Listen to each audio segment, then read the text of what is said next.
Hey guys, my name is Jerome and welcome to my channel. In this video we're going to be talking about the key to doing big things and pushing past your limits.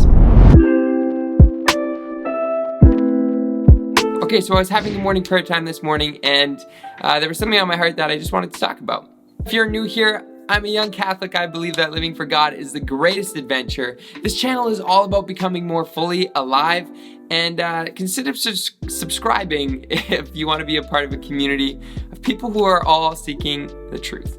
Okay, so this morning I was thinking about something called the law of expansion. Now, I don't even know if that's really what it's called. It just seems like it's the right thing to call it. It's just something that has played a big role in my life in kind of pushing my own limits and going past the boundaries in terms of what I thought was possible. So stay tuned to the end of this video for a giveaway because I just recently hit 1,000 subscribers.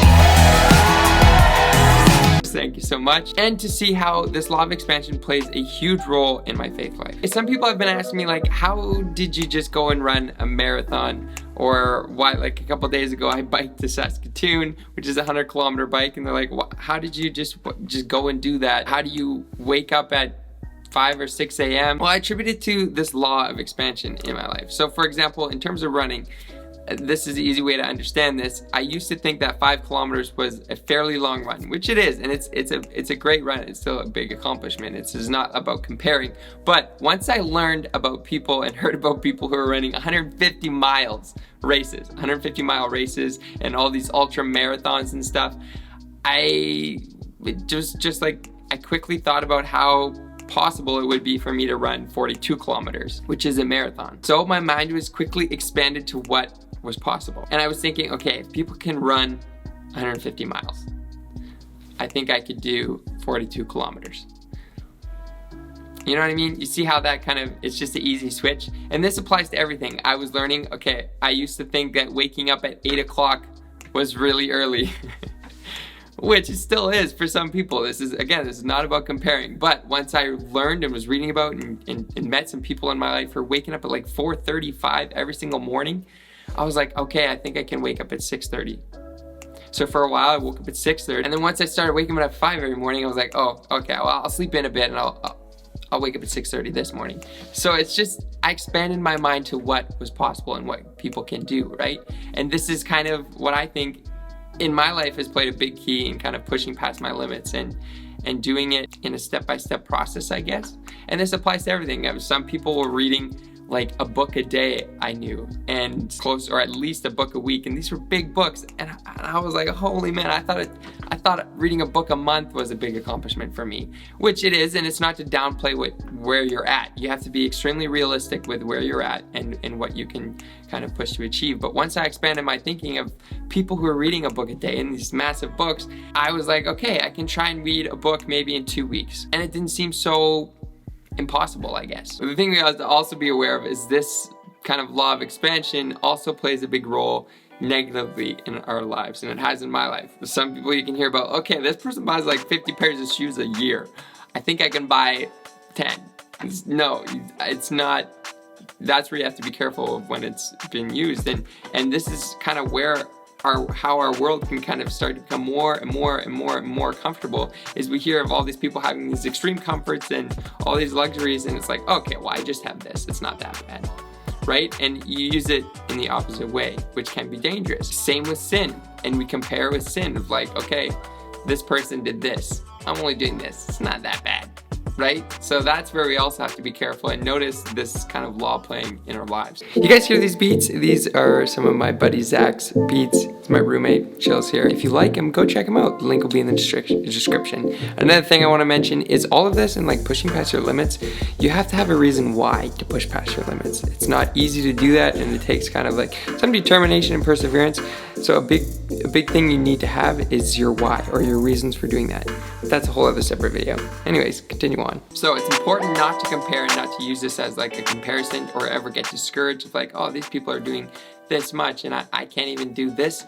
But no, it's to be extremely realistic with where you are at, but to see, okay, wow, that is possible. I think I can go a bit further, right? And this is where it kind of ties into our faith life and has played a huge role in my faith life. Because when we look at the saints, they were some of the most extreme in terms of how they loved people, how they sacrificed. And when we read about the life of Christ, this is why it's so important, is because they were radicals and did literally the unbelievable and the unthinkable in terms of the extremes they went to in loving others and living sacrificially and serving. When we were growing up, is in Lent, we would watch no kind of mainstream media, and we would only watch saint movies. So every week we'd usually watch a saint movie, and these saint movies were incredibly impactful on my life because I would literally be able to see these people living so radically and going to extremes. Like we'd watch the St. Francis movie, St. John Bosco, St. Padre Pio, St. Rita, Joan of Arc, and these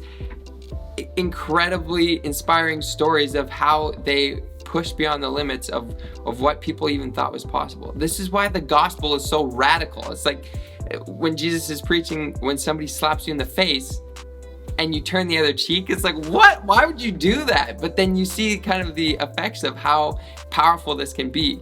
And this is how the apostles kind of went out and transformed the world. Through the power of the Holy Spirit, they are able to radically love. And when you expand your thinking, right, the law of expansion to what is actually possible and the extremes we can go into loving people, it's easier to think, okay, well, this person made this sacrifice, I think I can do this. A couple of my buddies, we did a water fast for 3 days, and I was like, okay, well, some of these saints do fasting for like literally years on just through the power of the grace of God, or they fast for like months, and it's like literally a lifelong process for them. I think I can do 3 days without food. When before I was like, oh my gosh, I can't miss supper, or I didn't even have lunch, and it would kind of be like, oh, I'm so hungry, I didn't have lunch, and that'd be a big deal for me. But when you expand your thinking of like some people literally go months without lots of food, it makes me just think of like, okay, I can go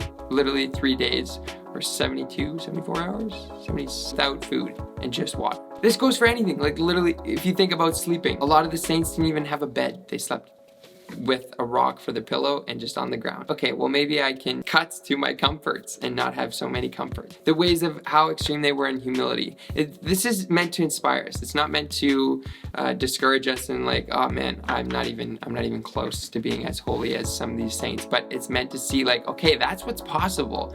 I think I can do this. I think I can go at least another step further. So this is why it's so important in our faith life to reflect on the life of Christ, to read the Gospels, to read the life of the saints, to read stories. I recently just read a book on St. Philip Neri, and it was so inspiring.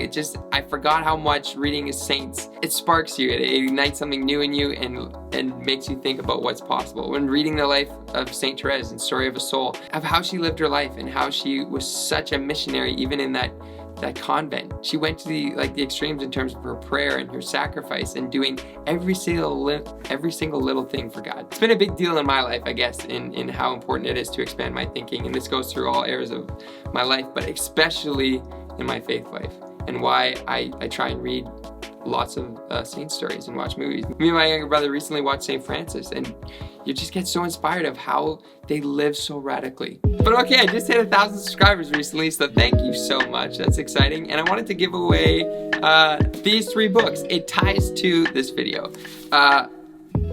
This is Matthew Kelly's new book. It's called Rediscovering the Saints, or Rediscover the Saints. 25 questions that will change your life. You're gonna have to read it to see if they'll change your life. But I wanted to give those away because it's on the saints, and it's amazing. There's 25 different stories or questions in here based on 25 different saints, basically, and how they've kind of pushed the limits in those areas and really challenged us to greater holiness. I'm gonna be honest though, I haven't read the book yet. Matthew Kelly's one of my favorite authors, and I've read almost, I think, like over 5 of his books, or maybe 8. I haven't read this one yet. I recently got these copies for free, so I want to give away 3 of them. Trust me, your thinking will be incredibly expanded when you read this book. By the grace of God, we're capable of so much more than we think. So to expand that, your thinking is so crucial. And this book will help you do that. I'm super excited. I will read it with you guys because I hope to read this really soon. If you guys want to get one of these books and just read it, you might already have them because they give away tons of these copies everywhere. Okay, listen to me. If you're not a big reader, that's okay. Still get this book. It's not so much that you need to love reading, but you need to develop a love for learning. So if you're kind of, maybe you're 12, 13, or just older, younger, you can still read this book. I think my little sister Vanessa, who's 11, is reading this book right now. So that might expand your thinking to be like, okay, maybe I can do that too. If you want me to send you a book, so 2 steps: subscribe, comment down below, I want to expand my thinking. And then I will go through the comments and pick one of you guys and send you one of the books. Make sure you want to read it. There's got to be a little bit of a desire to be like, okay, I think I want to read that book, and I'm gonna do it. I'm gonna crush it out. If it is one of your first books you ever read, great. Think about how this law of expansion does play a role in your life, because I'm sure it does. Whether it does, it definitely does in negative ways and positive ways. So notice when it does play a role, and try and use it for the good. Well, that is it, guys. This was a fun little video, fun little talking time. Remember, living for God is the greatest adventure. Continue to seek the truth, and I will see you guys in the next video. Peace.